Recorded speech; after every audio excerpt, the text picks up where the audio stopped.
বিসমিল্লাহিররহমানিররহিম। রুকনস English learning home অষ্টম শ্রেণীর সকল শিক্ষার্থীদের স্বাগতম। আজকে আমরা আলোচনা করব 8.4.3 ওয়ার্কিং গ্রুপস, দলীয় কাজ। Read the story and then match the columns to make complete sentences. গল্পটি পড়ো এবং কলামগুলো মিলিয়ে নিয়ে সেন্টেন্স তৈরি করো। After that right them chronologically, তারপর সেগুলোর ক্রমানুসারে সাজাও। এ কোরিয়ান ফকটেল, কোরিয়ার লোককথা। Long ago in the times of great kings in Korea, অনেক বছর আগে কোরিয়ার বিখ্যাত রাজাদের সময়ে।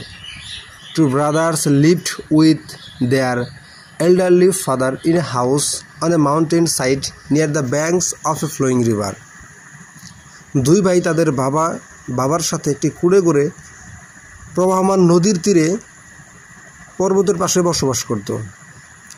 From a very young age, খুব অল্প বয়স থেকেই the two boys were as different as day and night.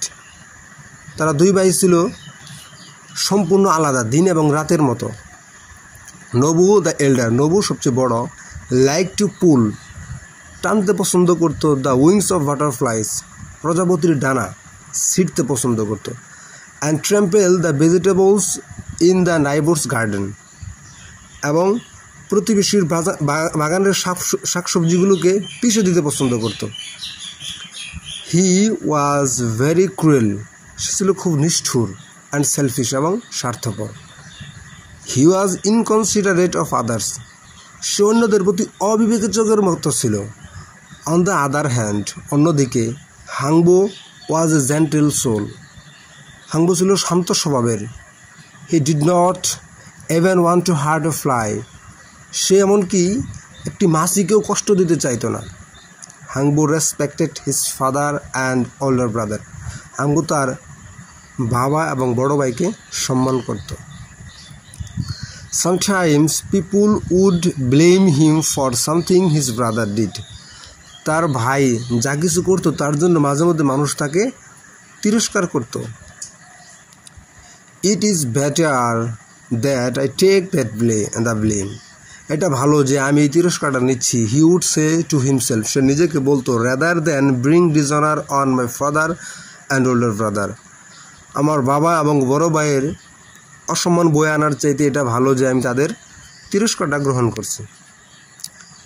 Year after ইয়ার, বছরের পর বছর, দ্য হারভেস্ট ফেস্টিভ্যালস, নবান্ন উৎসব, ইজ কেম অ্যান্ড ওয়েন্ট, আসে এবং যায়।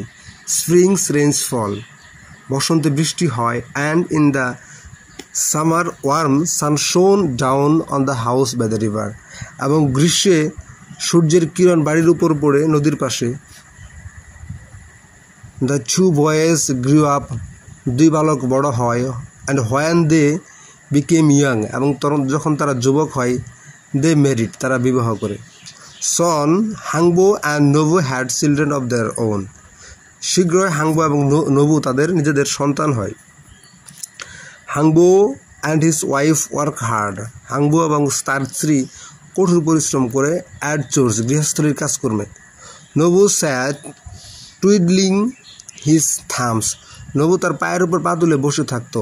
অ্যান্ড এবং স্কাউলিং, চিৎকার চেঁচামেচি করতো, তর্জন গর্জন করতো। He was waiting impatiently till the day when the house and everything in it would belongs to him and him alone. সে অধৈর্যভাবে অপেক্ষা করতো সেই দিনটির জন্য যখন এই বাড়ির সব কিছু তার হবে এবং শুধুমাত্র তার একার হবে। Nabu's wife stayed indoors all day fanning herself, Nabu স্ত্রী সবসময় অথবা সারাদিন ঘরে বসে নিজেকে বাতাস নিত। অ্যাজ দ্য চিলড্রেন প্লেড, যেহেতু বাচ্চারা খেলতো। 1 year at the beginning of fall harvest, এক বছর ফসল কাটার মৌসুমে their aged father died, তাদের বৃদ্ধ পিতা মারা যান। আফটার দ্য ফিউনারেল, অন্ত্যেষ্টিক্রিয়ার পর, and days of mourning were over, সুখের দিনটি শেষ হয়, অতিবাহিত হয়। Nabu call his brother into the courtyard. Nabu তার ভাইকে উঠানে ডাকে। অ্যাজ ইউ নো, যেহেতু তুমি জানো, মাই ডিয়ার ইয়াং ব্রাদার, আমার প্রিয় ছোট ভাই, hour father left this house, আমাদের বাবা এই বাড়িটি ছেড়ে দিয়েছেন, everything in it to me, এবং এটি সব কিছু আমাকে দিয়েছেন। অ্যাজ, যেহেতু আই অ্যাম দ্য ওল্ডেস্ট, আমি সবচেয়ে বড়। I am tired of having you and your family around, আমি ক্লান্ত যে তুমি এবং তোমার পরিবার এখানে রয়েছ।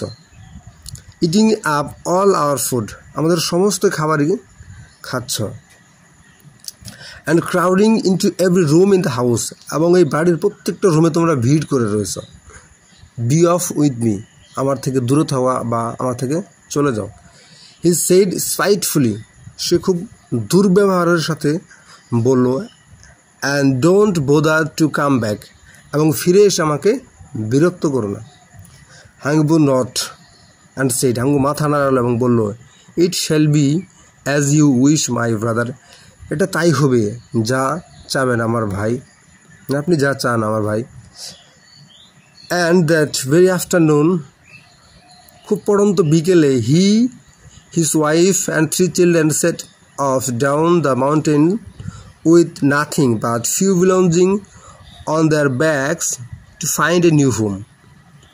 বলছে সেই দিন পড়ন্ত বিকেলে হাঙ্গবো তার স্ত্রী এবং 3 সন্তান রওনা হয় পাহাড়ের পাদদেশে কোনো কিছু না নিয়ে, শুধুমাত্র তাদের কাছে সামান্য কিছু জিনিস নিয়ে, to find a new home, একটা নতুন বাড়ির সন্ধানে, নতুন আশ্রয়ের সন্ধানে। They walked for miles up and down the steep hill side and rocky paths, তারা পাহাড়ের এই যে উঁচু নিচু রাস্তায় মাইলের পর মাইল হাঁটতেছিল, অ্যান্ড রকি পথস, এবং নুড়ি পাথরের রাস্তায়। The wind blew in their faces, the wind blew, বাতাস বইতেছিল তাদের দিকে, তাদের মুখের দিকে বাতাস বইতেছিল। And dry leaves ক্র্যাকেলড under there worry fit, এবং শুকনো পাতাগুলো তাদের ক্লান্ত পায়ের নিচে পড়ে মর্মর শব্দ করতেছিল। তারা যে পরিশ্রান্ত, তাদের পায়ের নিচে পাতাগুলো কী করতেছিল? মর্মর শব্দ করতেছিল। Toward evening they came upon a small shack in a forest clearing on the other side of the mountain. সন্ধ্যা নামলে তারা একটি বনের মধ্যে ছোট্ট গুড়াঘর পরিষ্কার করলো পর্বতের অপর পাশে। লেট আস ওয়েট, চলো আমরা অপেক্ষা করি। Hangbo and his wife said to each other, Hangbo এবং তার স্ত্রী একে অন্যকে বলল। পারহ্যাপস, সম্ভবত, the people who lives here, ব্যক্তিরা অথবা মানুষেরা যারা এখানে বসবাস করে, উইল রিটার্ন, ফিরে আসবে, অ্যান্ড গিভস আস শেল্টার, এবং আমাদেরকে আশ্রয় দেবে। দ্য মুন রোজ, চন্দ্র উদিত হলো, casting it's silver light on the trees, এবং গাছগুলোর উপরে এর রূপালি আলো দিচ্ছিল। অ্যান্ড ব্রাঞ্চেস বিলো, এবং ডালপালার নিচে। দো, যদিও, all the cold nights and chilly dawn, যদিও এই ঠান্ডা রাত্রি এবং কুয়াশাচ্ছন্ন ভোর, they waited for the owners to return, এই বাড়ির মালিকের জন্য তারা অপেক্ষা করতেছিল ফিরে আসার। বাট নো ওয়ান কেম, কিন্তু কেউ আসলো না। দ্য হাউস ওয়াজ এমটি, বাড়িটি ছিল শূন্য বা খালি। অ্যান্ড, এবং সো দে সেটেল দেয়ার, তাই তারা সেখানে বসবাস করলো বা থাকলো। অ্যাকিং আউট এ লিভিং, সেই সময় সেখানে তারা বসবাস করতেছিল as best they could from whatever, খুব ভালোভাবে এবং তারা যেভাবে পারতো। Hangbo could grow in the dry dusty soil of their garden, বলছে যে সেই সময় তারা সেখানে ভালোভাবে বসবাস করতেছিল এবং হাঙ্গবো যা পারতো তাদের বাগানে, ড্রাই মানে কি শুষ্ক, ডাস্টি সোয়েল মানে বালি মিশ্রিত অথবা কাদামাটির যুক্ত যে মাটিটা আছে, মাটিতে কী করলো, সে যা পারতো তাই জন্মাতে শুরু করলো, মানে ধুলি মিশ্রিত মাটিতে। ওয়ান ডে, একদিন, as he walked through the forest, যখন সে বনের মধ্যে দিয়ে হাঁটতেছিল, হাঙ্গবো হিয়ার্ড, হাঙ্গবো শুনতে পেল, ওয়ে চার্পিং সাউন্ড, একটা কিচিরমিচির শব্দ অ্যাট হিজ ফিট, তার পায়ের নিচে। লুকিং ডাউন, নিচে দেখে লুকিং ডাউন, নিচে দেখলো he saw a swallow lying on the ground, মানে নিচের দিকে তাকিয়ে সে দেখলো একটি বাচ্চা সোয়ালো মাটিতে শুয়ে আছে। One of its wings was broken, তার একটি ডানা ভাঙা ছিল। He took the tiny bird home, সেই ছোট্ট পাখিটিকে বাড়িতে নিয়ে আসলো। He wrapped the wings carefully in soft cotton, সে রেপড মানে মোড়ালো, দ্য উইংস কেয়ারফুলি, ডানাগুলো সতর্কতার সাথে, ইন সফট কটন, খুব নরম তুলো দিয়ে, নরম কাপড় দিয়ে। He and his family looked after the bird until the broken wings was held, বলছে যে সে এবং তার পরিবার এই পাখিটির দেখাশোনা করতো যতক্ষণ পর্যন্ত এটা ঠিক না হয়, এই ডানাটা ঠিক না হয়, সুস্থ না হয়। অ্যান্ড সন আফটার, এবং শীঘ্রই দ্য সোয়ালো ফ্লিউ অ্যাওয়ে, এই সোয়ালো পাখিটি উড়ে গেল। এই ছিল আমাদের প্রথম অংশ। আমরা যেহেতু সময়টা একটু বেশি হচ্ছে, আমরা এই দ্বিতীয় ক্লাস আলোচনা করবো ইনশাআল্লাহ। সে পর্যন্ত সকলে সুস্থ থাকো, ভালো থাকো। আসসালামু আলাইকুম ওয়া রাহমাতুল্লাহি ওয়া বারাকাতুহু।